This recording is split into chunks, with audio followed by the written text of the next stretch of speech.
As far as ancient, mystical, or otherwise forbidden books go, most people are quick to think about tomes such as the Necronomicon, or perhaps some Kabbalistic texts that remain shrouded in mystery and intrigue.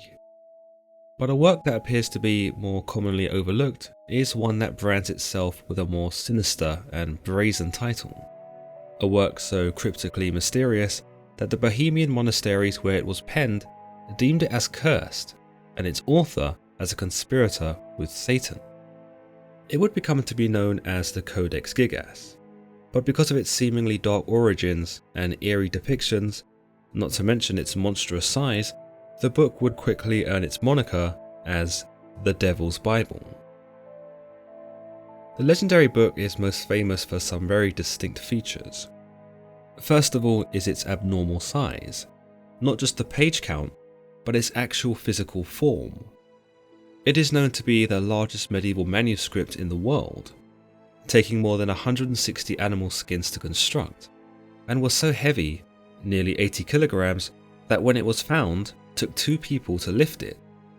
The book itself measured 36 inches by 20 inches wide, and is almost 9 inches thick, a book so encumbering that even opening the damn thing and turning its pages is thought to be a hassle in itself.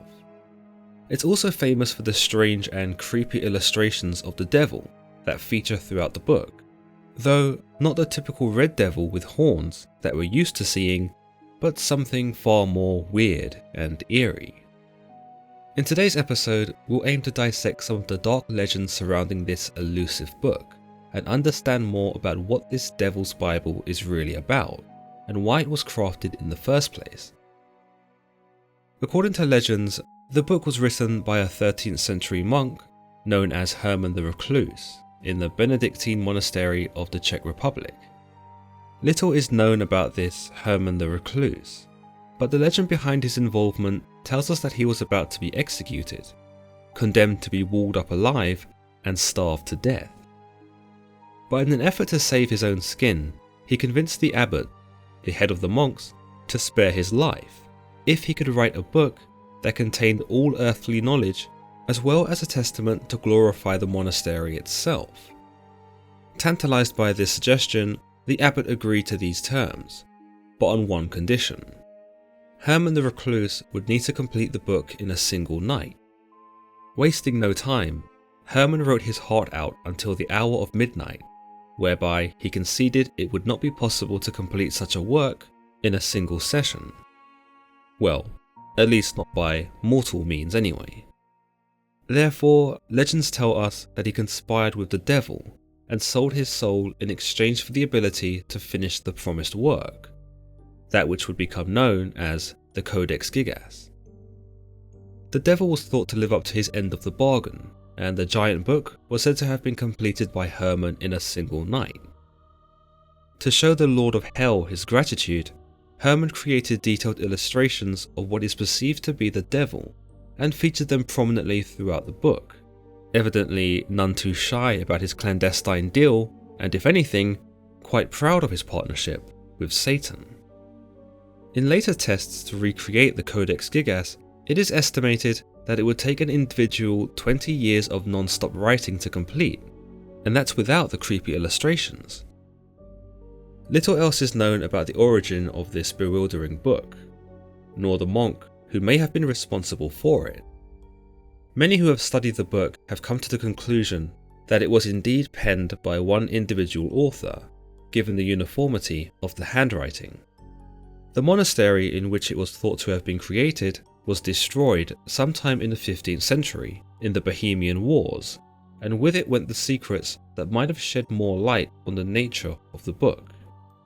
Whilst the book itself was remarkably preserved, records in the book end in 1229, indicating that the book was completed in the 13th century, before being moved about. Again, quite extraordinary considering its colossal size. We know that the Codex was moved from monastery to monastery within Bohemia, before coming to rest in Prague nearly 200 years later, where it formed part of Emperor Rudolf II's collection.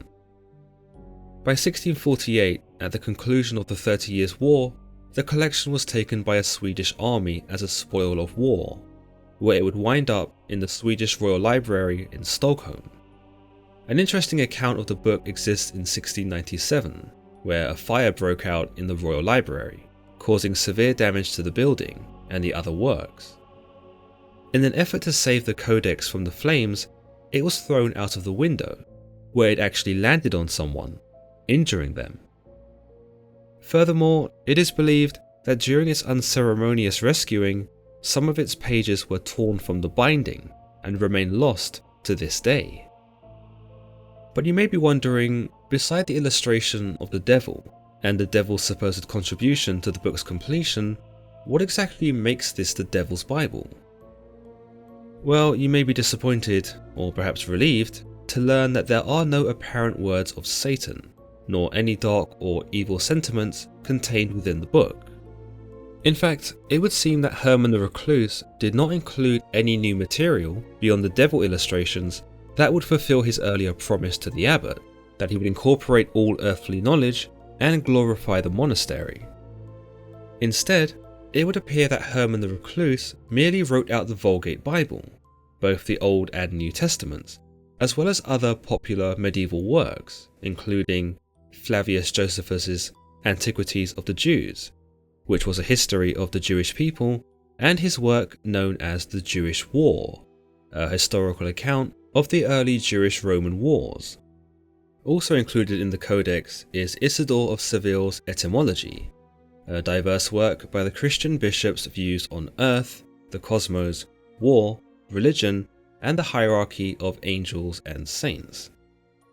There is also the inclusion of the Chronicle of Cosmos of Prague, a work by the Bohemian historian himself that details the creation of the world and the inception of Christianity in Prague. Amongst these works can also be found medical entries, none the least being 2 medical journals by the physician Constantine the African. Smaller texts, including writings on exorcisms, supposed magic rituals, and a calendar containing a list of saints and notable Bohemian persons, can also be found within the Codex's pages. So as far as being a Devil's Bible, it's more of a compendium of what Herman the Recluse probably believed were the best sources of earthly knowledge at the time. In a way, it doesn't seem like he was trying to propose any new ideas, but instead perhaps makes this knowledge more accessible by compiling it all into one place. Of course, one might say he made it even more inaccessible given the book's eventual size, a book that, as we've mentioned, was ridiculous to behold in the first place. The binding itself was made of wooden boards, covered in leather, and actually had metal guards and fittings, the sort of things you might expect to find on a shield or a piece of armour. We also know that it was composed of 320 leaves of animal skin, 160 of these being from donkeys. I suppose, in a way, the Codex kinda lives up to its insidious reputation, given how many animals were killed in order for it to be produced. Other legends surround the missing 10 pages that some report were torn out during the book's rescue from the fires, where it is thought by some that these contained forbidden knowledge by the devil, and so were removed by the monastery. Perhaps the most compelling feature about the Codex Gigas is the repeated appearances of these ominous devil drawings. Here the devil is depicted as a large and frightful figure that embodies the entirety of hell. He is shown with claws, red-tipped horns, small beady eyes, and a sickly green head. 2 long red tongues can also be seen protruding from his mouth. We can see that he appears to be squatting between 2 large structures, and wears a loincloth, though the meaning and symbolism behind this can be interpreted in a number of different ways.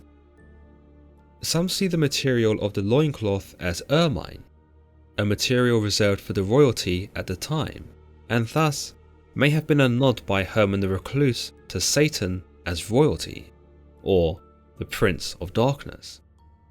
Now, you might be thinking that illustrations of the devil weren't exactly a profound thing in the Middle Ages, considering many artists chose to draw him.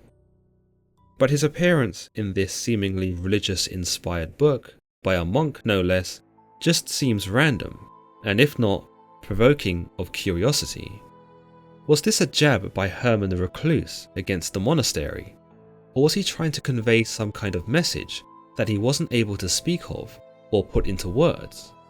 Or had the devil really helped him complete the manuscript in a single night, thus sparing his life, and that these depictions were Herman's way of recognizing the devil as his savior? In these depictions, meanwhile, an adjacent page sees a full portrait of the heavenly city, that which is depicted by tiers of buildings and towers. In this art piece, I imagine that it was drawn to inspire hope and peace of where one might find themselves if they were righteous. As it is featured beside the devil portrait, perhaps the two pieces were meant to be viewed simultaneously, so as to show the contrast between good and evil. By this, the illustration of the devil becomes not so much a celebration of his wickedness, but instead a warning. But let me know your thoughts on this Devil's Bible in the comments below, and what you think about this gigantic, supposedly cursed and evil book. Do you think that the legends are true, and that this Herman the Recluse completed the book with the aid of the devil? Or was the compilation of this book just merely one lone monk's hobby over a 25-year period? Is the Codex Gigas merely just a compendium of old wisdom by various contemporaries, or could those missing pages contain something that made this book far more insidious than we are led to believe? Let me know in the comments below, and as always, don't forget to give this video a thumbs up, and don't forget to subscribe for more content just like this. Until next time.